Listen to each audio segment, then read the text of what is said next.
ഈ വാൻഹായ് കപ്പൽ തീരത്ത് കപ്പലിൽ നിന്നുള്ള പല സാധനങ്ങൾ വന്നടിയുന്നുണ്ട്. ഏറ്റവും ഒടുവിൽ ചെല്ലാനത്തൊരു വീപ്പ വന്ന് അടിഞ്ഞിരുന്നു. അത് ദുരന്ത നിവാരണ അതോറിറ്റി ഉദ്യോഗസ്ഥർ അവിടെ എത്തി ആ വീപ്പ പരിശോധിച്ചു. അത് വേറെ പ്രശ്നങ്ങളൊന്നുമില്ല എന്ന് ഉറപ്പുവരുത്തിയിട്ടുണ്ട്.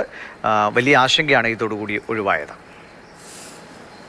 ചെല്ലാനം മാലഹപ്പടിയിൽ ഇന്ന് രാവിലെ 6:00 കൂടിയാണ് ഒരു വീപ്പ ഈ പ്രദേശത്ത് അടിഞ്ഞത്. ടെട്രാപ്പോളുകൾക്ക് ഇടയിലായിരുന്നു വീപ്പ കിടന്നിരുന്നത്. ആദ്യം കണ്ടത് നാട്ടുകാരാണ്. തുടർന്ന് ഈ വാൻഹായ് കപ്പൽ മുങ്ങിയതിനാൽ തന്നെ ആ കപ്പലിൽ നിന്നുള്ള വസ്തുക്കൾ എറണാകുളം അതോടൊപ്പം തന്നെ ആലപ്പുഴ തീരങ്ങളിൽ അടിയാൻ സാധ്യതയുണ്ട് എന്ന മുന്നറിയിപ്പിനെ തുടർന്ന് പോലീസിനെയും മറ്റും അറിയിക്കുകയായിരുന്നു. അങ്ങനെ കണ്ണമാലി പോലീസ് സ്ഥലത്തെത്തി ബന്ധപ്പെട്ട ദുരന്ത നിവാരണ അതോറിറ്റി അധികൃതരെ അറിയിച്ചിട്ടുണ്ട്.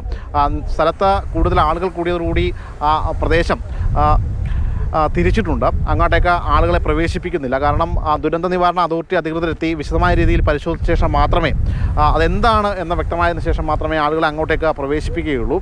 നിലവിൽ പ്രാഥമികമായിട്ട് മനസ്സിലാക്കാൻ കഴിഞ്ഞത് അതൊരു കാലി വീപ്പ ആണ് എന്നതാണ്. വില്ലേജ് ഉദ്യോഗസ്ഥരടക്കം ഇവിടെ എത്തി ഇത് സംബന്ധിച്ചുള്ള പ്രാഥമിക പരിശോധനയും കാര്യങ്ങളൊക്കെ നടത്തിയിട്ടുണ്ട്. നിലവിൽ പോലീസും അതോടൊപ്പം തന്നെ റവന്യൂ വകുപ്പ് ഉദ്യോഗസ്ഥരുമാണ് ഈ പ്രദേശത്ത് ഉള്ളത്. ഇനി ദുരന്ത നിവാരണ അതോറിറ്റി ഉദ്യോഗസ്ഥരും അതോടൊപ്പം തന്നെ കസ്റ്റംസ് അധികൃതരും എത്തി വിശദമായ രീതിയിലുള്ളൊരു പരിശോധന നടത്തിയ ശേഷം മാത്രമേ അതെന്താണ് എന്നത് സംബന്ധിച്ചുള്ള കൃത്യമായ രീതിയിൽ പറയാൻ കഴിയുകയുള്ളൂ. നിലവിൽ തീരദേശത്തെ ആളുകൾക്ക് ഒരു ആശങ്കയുണ്ട്. ആശങ്ക പൂർണ്ണമായിട്ടും അകറ്റേണ്ട ഒരു സാഹചര്യം കൂടിയുണ്ട്.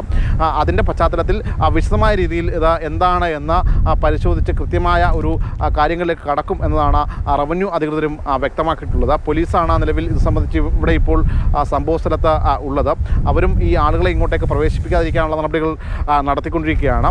വൈകാതെ തന്നെ ഉടൻ തന്നെ ബന്ധപ്പെട്ട റവന്യൂ അധികൃതർ ഇവിടെ എത്തും. കഴിഞ്ഞ ദിവസമാണ് ഇന്നലെ ആലപ്പുഴയിൽ ഒരു ലൈഫ് ബോട്ട് അടിഞ്ഞിരുന്നു. അത് ഈ വാൻഹായ് കപ്പലിലെയാണ് എന്ന് സ്ഥിരീകരിക്കുകയുണ്ടായി. ഇതിൻ്റെയൊക്കെ കൂടി പശ്ചാത്തലത്തിൽ ഇനിയും ഈ തീരങ്ങളിലേക്ക് കൂടുതൽ സാധനങ്ങൾ എത്താനുള്ള സാധ്യതയുണ്ട് എന്നാണ് മനസ്സിലാക്കുന്നത്. അതുകൊണ്ട് തന്നെ കോസ്റ്റൽ പോലീസ് തീരത്ത് വിശദമായ രീതിയിലുള്ള പരിശോധനകളും കാര്യങ്ങളുമൊക്കെ പെട്രോളിംഗ് നടത്തുകയും ചെയ്യുന്നുണ്ട്.